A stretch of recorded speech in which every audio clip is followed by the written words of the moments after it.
Welcome back, bienvenue, and all that jazz. It's time to talk about some books. Or in particular, today we will be talking about the 10 books that I managed to complete in the month of November. But before we jump into the books themselves, let's just talk a little bit of statistics, shall we? So those 10 books added up to a grand total of 5,521 pages, which is up 2,000 from the last 2 months. So I read a lot in November. It felt like basically anytime I had spare time, I was reading or audiobooking or reading. But a lot of the books were really good. So I had one 3.25 star read, three 3.75 star reads, one 4-star, one 4.5 star, and four 5-star reads, which love that for me. So that gave me an average rating of 4.3 stars for the month. So we were in between really like and love for the majority of the books that I read. So we all love to see it. As per usual, we will just go through these books in kind of ascending star order, if you will. So the first thing that I will talk about is, and please don't hate me, please don't at me, please don't come for me, but my 3.25 star read for the month was Assassin's Quest by Robin Hobb. This is book 3, the conclusion to the Farseer trilogy. So I have a full spoiler-free / spoiler-filled review / was it worth it type video for me for the Farseer trilogy. So if you want full deets about why I feel the way that I feel, I'll link that video for you. But at the end of the day, it was a little bit too slow paced for me. There was some like erroneous details that I didn't care about. And the way that a lot of the plots resolved, just, they missed the mark for me personally. I think that she does good characters, and I really like the world and the magic, and Night Eyes is precious, so I will be trying Live Ship, and I'll reassess my feelings on Realm of the Elderlings at that point. Then the first 3.75 star read that I'll talk about is Soul of the Sword by Julie Kagawa. This is book 2 in the Shadow of the Fox trilogy. I don't know if that's what it's actually called, but that's what book 1 is called. So, and the Shadow of the Fox trilogy is this just really fun Japanese folklore inspired fantasy adventure romp. It's kind of like if you took the cast of Inuyasha and threw them into the plotline of Dragon Ball Z, where there is this magical dragon skull that has been separated into multiple pieces, and every 1,000 years if those pieces are assembled, the person who summons the dragon gets to make a wish. And so we have our characters who are all from different places in the world and all have different motivations for wanting this scroll. And so it's just a lot of fun, a lot of wholesome character moments. This was very middle book where we were kind of connecting what we were doing in the first book to where we're going in the third book and setting a lot of things up. It was a little bit slower for me. There was a lot more kind of world buildy type moments, but I wasn't mad at it. It was still a good time. Highly would recommend. Then I read A Taste of Golden Iron by Alexandra Rowland. This was kindly sent to me by Chris from A Fictional Escapist for my birthday back in October. And so we were technically buddy reading this, but some real life things got in the way of Chris being able to finish it at the same time that I did. However, this is male fantasy romance that is very light on the fantasy. It is much, I don't even really know how to describe it. My feelings on this book were, I thought that the romance itself was very cute. I really appreciated this book has so much representation in it for acute anxiety, panic attacks. I thought it handled the kind of power dynamics between the prince and his bodyguard and their relationship forming very well. I also appreciated the use of neo-pronouns and in a very queer normative world. And that being said, it is like the definition of slow burn romance. Like, I don't even think you really start seeing the romance itself unfold until like almost halfway in. There's a lot of typical romance tropes that I think are used in this, but I don't read very much romance, so I can't speak to all of them. But I think that it is a fun romance time, and if you're here for the character dynamics between the two characters, I think you'll really love this one. If you're here for spicy fantasy romance, this is not going to deliver. If you're here for fantasy romance where it's more plot forward, I also don't think this will really deliver, because it does have this kind of like counterfeiting mystery plot. It does have this like counterfeiting mystery plot, but the mystery plot is kind of basic, kind of predictable. I didn't think that there was very many exciting twists and turns to it, and I just wish that that part had been stronger, because I'm not the kind of fantasy romance reader that is like in it just for the romance or the characters. I want the plot to also be good. So take that for what you will. Then I have the final 3.75 read that I had for the month was Heart of the Sun Warrior by Sue Lynn Tan.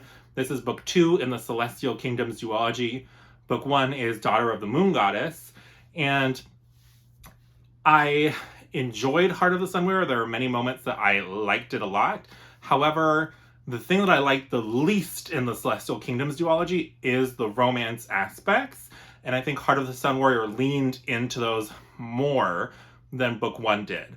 I was here in the Celestial Kingdoms duology mainly for like the cool world building. There's like purple clouds. We ride around on clouds. We do cool like martial arts fighting type stuff. It's just this really like over the top, almost like martial arts movie aesthetic with a cool plot that I really enjoyed. But that being said, the romances, I just, they were not my jam.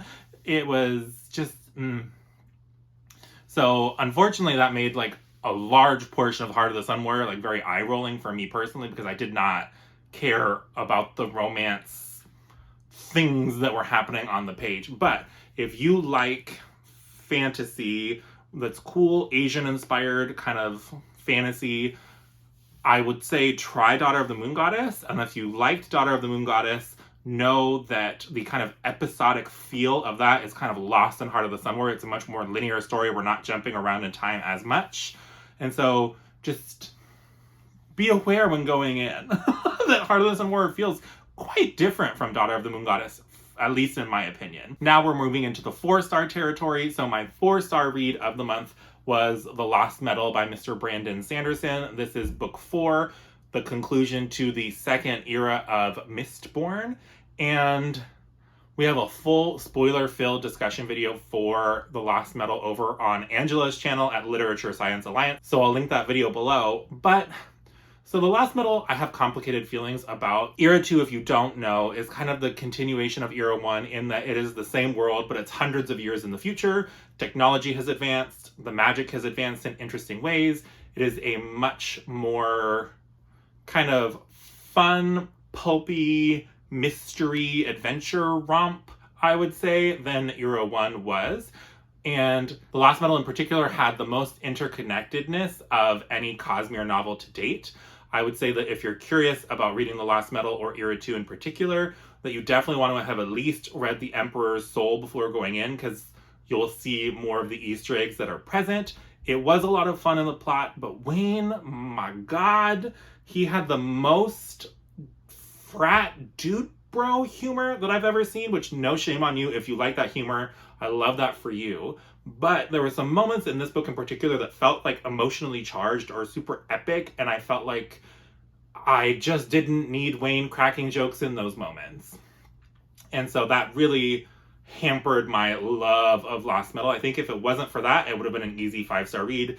That humor just at this point in time was not clicking with me, and so it took me out of the story a little bit, unfortunately. Then I continued the Amari series. So I read Amari and the Great Game by B.B. Alston, and I gave this 4.5 stars. And the reason it kind of got knocked down a half-star for me is that while I can appreciate a cliffhanger ending, I felt like a lot of the conflicts that were set up in Amari and the Great Game really had no resolution in this book. And so my like overall enjoyment of this book and the series at large kind of hinges on what happens next. I kind of prefer having some amount of resolution and not having such a cliffhanger at the end, but I mean, it is what it is. It was still a lot of fun. This is a middle grade series where we follow Amari, whose brother went missing mysteriously, and she is convinced that her brother is not dead.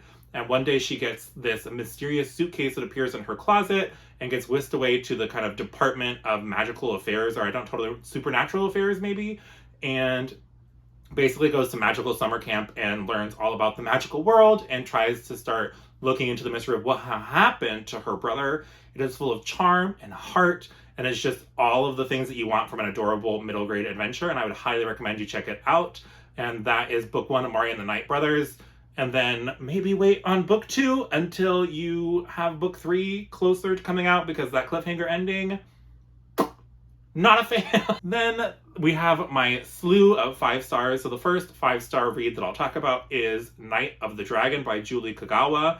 This is the third and final book in the Shadow of the Fox trilogy, where I talked about Soul of the Sword earlier. And my God, in the first 2 books, I thought I was just having a fun young adult fantasy adventure, just here for the vibes and fun and cool folklore that felt very much like Inuyasha meets Neo, the video game, and just, it was so much fun. And then I got to book 3 and it made me feel so many things, and then I was expecting things to resolve in certain ways, and I'm still not over it. Like, it is such a fantastic ending, and it caught me so by surprise how much I loved it. It is so good. So you should 100% check out the Night of the Fox, or not, the Shadow of the Fox trilogy. Then my next 5-star read, I got a early copy of The Sapphire Altar by David Dalglish. This is book 2 in the Vagrant Gods trilogy, with book 3 coming out maybe next year. I know it's in edits currently.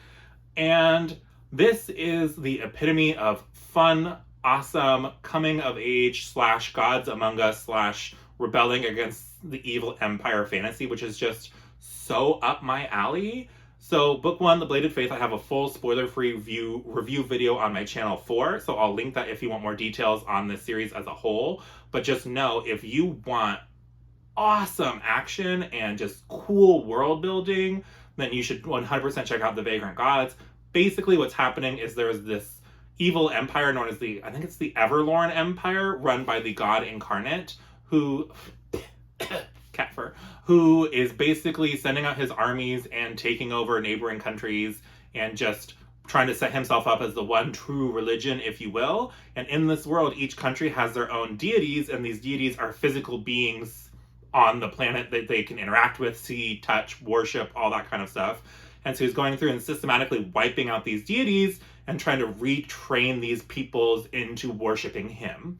And so we are started in this island nation that he has come to take over, and the very opening sequence in The Bladed Faith is Lycaena and Indarius, the butterfly goddess and kind of like lion god, very Melania and Malekith from Elden Ring, and they are trying to fight back these paragons from the Everlorn Empire that are like these supercharged magical beings that are super powerful, and the gods are killed, the rulers are overthrown, and we follow the son Cyrus as he is embroiled in potentially leading a revolution. We don't really know. It's so good.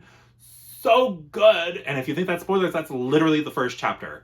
It starts off with a bang. So if you want a series where we're not messing around with no slow starts and you want to just jump straight into things, honey child, you should read The Bladed Faith and The Sapphire Altar when it comes out in January. Then the last 2 spots that were my 2 favorite reads of the month are interchangeable depending on the day that you ask me. So as of today, my second favorite read of the month was A Storm of Swords by J.R.R. Martin. This is book 3 in the Song of Ice and Fire series. I buddy read this with my friend Madison over at Madison Goodyear. And this, starting in book 2, A Clash of Kings, which, if you abbreviate that, it's ACOK. But I digress. In book 2 is where you started to see some differences, because I had seen Game of Thrones, the TV show multiple times, and it's one of my favorite shows ever. And when I started getting into parts of book 2, I was like, wow, okay, there are some real differences. They really like held back on the fantasy horror elements in the show that were present in the books.